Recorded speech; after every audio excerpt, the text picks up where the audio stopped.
Welcome to the Financial Frontier. I'm your host, Patrick Camuso. I'm looking forward to today's episode. There's a lot of news and topics to discuss on the tax, accounting, and regulatory front for Web3 and digital assets. I'm excited to get into this here today. This broadcast is live streamed. Welcome to the Financial. I'm your host, Patrick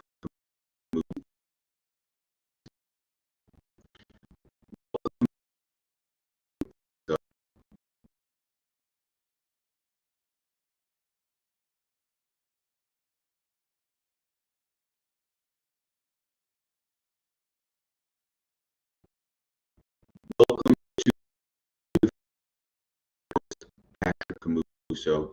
I'm forward to today's episode. There's a lot of news and topics to discuss on the tax,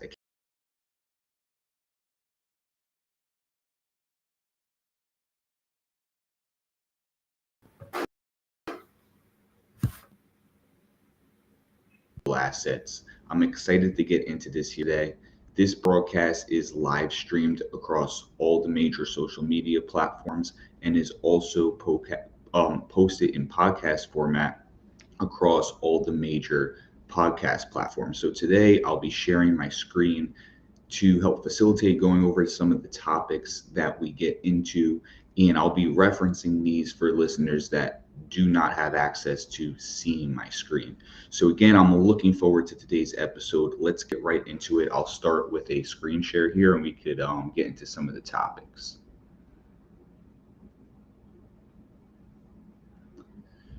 So let me just find my screen here, and here we go. So firstly, I want to point out an event that Camuso CPA will be hosting on February 8th. You can go either to LinkedIn or to our link at GoToWebinar to sign up for this. We have about close to 200 attendees right now. This is called Tax Traps to Avoid for Web3. So this is going to go over some of the biggest and consistent pitfalls that I see Web3 CEOs and CFOs make on a consistent basis. So we're going to get into a lot of topics in this episode that will help you avoid some of the biggest mistakes. So go over to GoToWebinar or go over to LinkedIn and sign up for this, and I'll be looking forward to having you there. Next up, last month we hosted a webinar that was sort of the prelude to this webinar called Web3 Tax and Accounting Essentials. This is where I went over all of the necessary considerations and steps for a Web3 CEO or CFO when they're setting up their accounting system and setting up their initial tax plan and tax structure. So this webinar, the Tax Traps webinar, will build off of this, where we'll basically be going over, once you have your system set up, what mistakes do you have to avoid in the ongoing maintenance of this? So here's the first article for the day.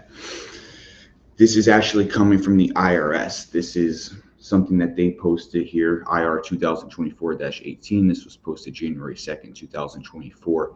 And this is just another warning where the IRS is reiterating to taxpayers the fact that they have to file and claim their taxes on all of their digital asset transactions. So here you'll see the IRS is reminding taxpayers that they must answer the digital asset question and report all digital asset related income when they file their 2023 return. So this is something that we've seen many years now on the personal tax return. They're going to have a question that asks if you more or less if you had digital asset activity during the year, if you transacted in digital assets. It's very important that you take this seriously and that you provide the correct answer, because you are filing your tax return under the penalty of perjury. So like I said, right now this has basically been focused on the 1040. As we expected, they've expanded this now to business tax returns as well. So more or less, if you're transacting in crypto, it's likely you're going to have to check yes to this. They have a list here of all of the types of transactions that will require you to check yes: receiving digital assets as payment, receiving them as rewards, receiving from mining and staking, from hard forks, And it goes on down the list. Basically, if it's a taxable transaction, you're going to have to report it. It's easier to say what you don't have to report, which they also list here, which is holding digital assets in a wallet or account, transferring digital assets from one wallet to another, or purchasing digital assets using US or another type of fiat currency. These obviously are not taxable events, and therefore they're not looking for you to check the box. So this is something important. It's something I think a lot of people are aware of at the personal level. But the other piece of news today is that this has been added to more returns. So we also see this getting covered here in the Journal of Accountancy. And this, again, is just renewing the IRS's focus, looking past the 1040, understanding now that not only are businesses and investors adopting crypto, or not only are investors adopting crypto and individuals, but now this is expanding to businesses, and of course are going to be targeting this as well. So they've added this income for digital assets question, as you'll see here, to partnerships, corporations, S corporations, estates, and trust for the 2023 tax returns. So similarly, just like for personal, if you're transacting in digital assets and you're creating a taxable event, it's likely that you're going to have to check yes to this, and it's very important that we check the box correctly. And I will add, if you do check yes to this, you of course need to make sure that you're reporting your taxes correctly. Somehow this is something I see some people checking the box and then still not reporting correctly.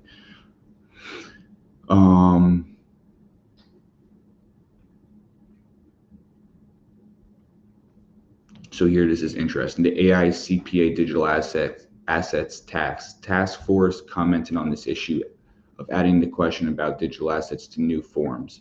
This followed 3 previous letters. So yeah, they added this to the business forum, so expect to see that this year. And this is something you're going to want to discuss with all of your business clients. And if you own a business, you're going to want to make sure that you discuss this with your CPA and you make the right election. So what I want to go over next is a bill that was proposed in Arizona called SB 1092.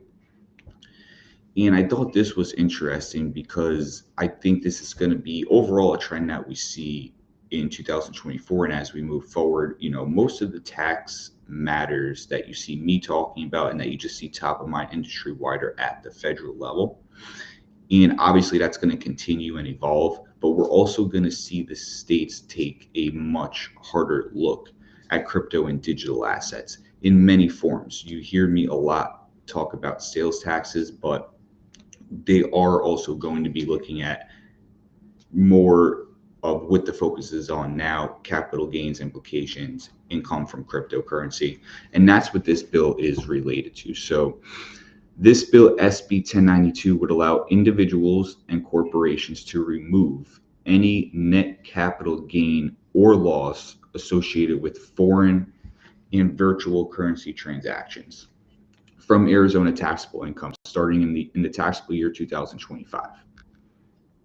So it'll go on here to the estimated impact, which we all would expect.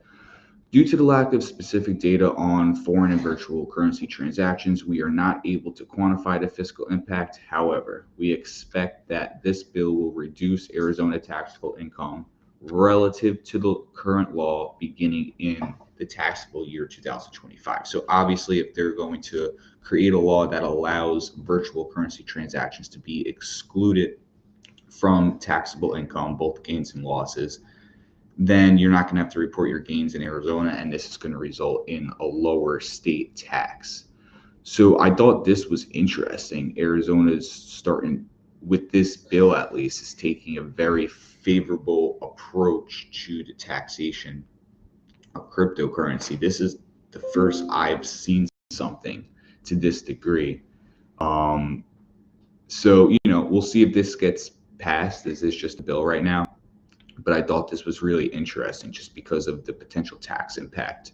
If you are in Arizona, and even potentially for people that are maybe considering the move, if they're deep into crypto and Arizona passes a bill like this, it can start to make the state much more attractive to taxpayers that are in our industry. So similarly, we have Virginia also focusing on crypto, not necessarily on the tax side as much as just their state citizens' rights. So this bill seeks to safeguard the cryptocurrency rights of citizens. And like I said, this was introduced in Virginia. So this is focused on being able to guarantee citizens that they can self-custody, transact, mine, and pay with cryptos. Now, one thing that I did think was interesting from a tax perspective, and this is something that we've seen proposed a lot at the federal level, we haven't seen it go through, and that is exempting cryptocurrency transactions of less than $200 from paying state capital gains tax. Now, the reason why this de minimis threshold is so important to see, at the state level, but also at the federal level, is because people want to use crypto as a form of payment, and they want to use it to transact. The fact that even microtransactions for mere dollars are taxable events that create an accounting administrative burden as well as a tax burden makes it that people are not inclined to go and spend crypto and buy a pack of gum for $1 at the store and then have to do the accounting and pay taxes on that. It just creates such an administrative burden that what I usually tell my clients is not to make micro purchases like that because of the accounting and tax implications, that we should really look at holding our crypto for, larger transactions or just for investment purposes, depending on the individual or business. So this exemption would go a long way in removing that barrier to adoption and allow more of a flow of funds between individuals and businesses that want to use crypto as a form of payment. So I thought that was interesting. So that was just sort of something that was tacked onto this bill. The big part of it is focusing on citizens being able to run their own crypto node, transact, and make payments. So they're just trying to guarantee that there's not going to be any law that comes out that basically says, turn in your miners, turn in your crypto. This is not allowed in the state of Virginia anymore. So we'll be watching both of these very closely to see how this develops and to see if these bills get passed and what the final tax implications are going to be here. So what I want to go over here is a case study that I posted on LinkedIn about a Web3 startup. Now, I'm not going to read this line by line, but basically what we did for this Web3 startup is something that's very common for our firm at Camusa CPA to do. And basically, this company came to us as their starting point. They said, we have a startup, we've just raised funds, we need to get an accounting system set up, and we need to get a tax planning system set up. And that's exactly what we did for them. So where does that really start? It starts by us taking a consultative approach with these clients and understanding the nature of their business and the nature of their transactions, both in its current form as well as what their plans are for the future. With this information, we can help shortlist and eventually select the best digital asset subledger as well as general ledger for their overall accounting system. Right now, there are many options out there. Some are better suited for specific companies depending on their specific needs, whether that's related to blockchain coverage, types of transactions or assets, or just overall price and features. So we help them navigate that, select the right subledger, get them onboarded, set up, get their accounts charted, and get an accounting system established for them, both at the subledger and general ledger level. So that's really step one for this client. Step number two then was focusing our attention, shifting it to the compliance and tax planning side, and putting together a tax plan for them to ensure compliance as well as tax efficiency for their company. And once we took these two steps, really the next step is maintaining these systems that we set up and getting on a regular cadence and schedule. So for most companies, eventually this looks like a monthly schedule, but when companies are first just getting started, this can be a quarterly schedule or even a bi-yearly schedule. So that's something that we also set up for this client. So like I said, once you get these systems set up, there's two issues that I see happen with people is that they don't properly set up these systems, or they get them set up and then they neglect them. And then they're coming back to our firm a year plus later with an accounting system that was set up, not maintained, and now needs to be cleaned up, updated, and usually have some issues fixed within it. So the regular checkup and maintenance of both your accounting system as well as your tax plan to make sure that everything's up to date and that you're tracking along with your tax projections is key to ensure the continued health of your business.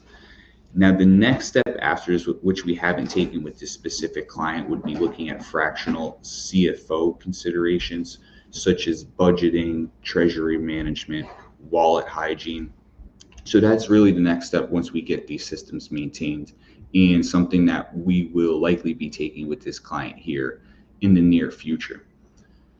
So if you are a Web3 CEO and you are looking to get this type of system set up, Camuso CPA would be happy to help you. You can reach out to my team today at camusocpa.com and we can speak with you. So lastly, one thing that I want to point out is, so this is a blog that I posted on camusocpa.com, how to respond to cryptocurrency tax notices. This is specifically related to Kraken. Now, I will say that last year this is picking up, but now, definitely here over the past couple months, I have received tons of inquiries related to people that are receiving tax notices or even under audit. So this is heating up at the federal level in terms of IRS tax enforcement. So this is a very important topic. As you know, we learned in 2023 that Kraken was going to be turning over a lot of taxpayer information to the IRS. And what this blog does is goes over, why Kraken has to turn over this information, and then what taxpayers need to do if they're receiving these notices. Like I said, I think this is extremely relevant right now because we're seeing a lot of these tax notices go out. So I'm not going to belabor this too much because I have a blog post on it. And also, if you go to my YouTube channel, I've done some videos on this as well, where we go over specific tax notices and what your responses should be to them. But the two big takeaways from this that I would give people for just purposes of this brief conversation is, number one, it's better to just avoid these issues at all costs by being proactive, working up front with an experienced crypto CPA, and filing your transactions appropriately. But if you don't do that, the next step is, once you get this letter, it's going to be a little bit shocking and cause some concern. But try not to panic and contact a crypto CPA. Let them assess it for you with the backing of an objective mind and their experience. And then from there, you can decide how to best to appropriately respond. And I listed steps here. It's usually contact your CPA, review the tax notice with your CPA. If there's something wrong, you're going to have to update your cryptocurrency accounting. You may have to file amended or delinquent returns, and you may have to craft a response to the tax notice. Now, some of these notices, you may have no action necessary. It all just depends on your facts and circumstances. So again, this is something that I just see top of mind this year is tax enforcement at the federal level. And it's something that I'm seeing pick up here significantly in 2024. So this is something that you want to stay on top on. And if you get a notice, definitely don't ignore it, because it's not going to go away and it's not going to get any better if you continue to neglect it. So those were most of the topics that I wanted to go over today. Obviously, right now, tax season is kicking off, and there's a ton of people that are going to be starting to think about filing their crypto taxes this year.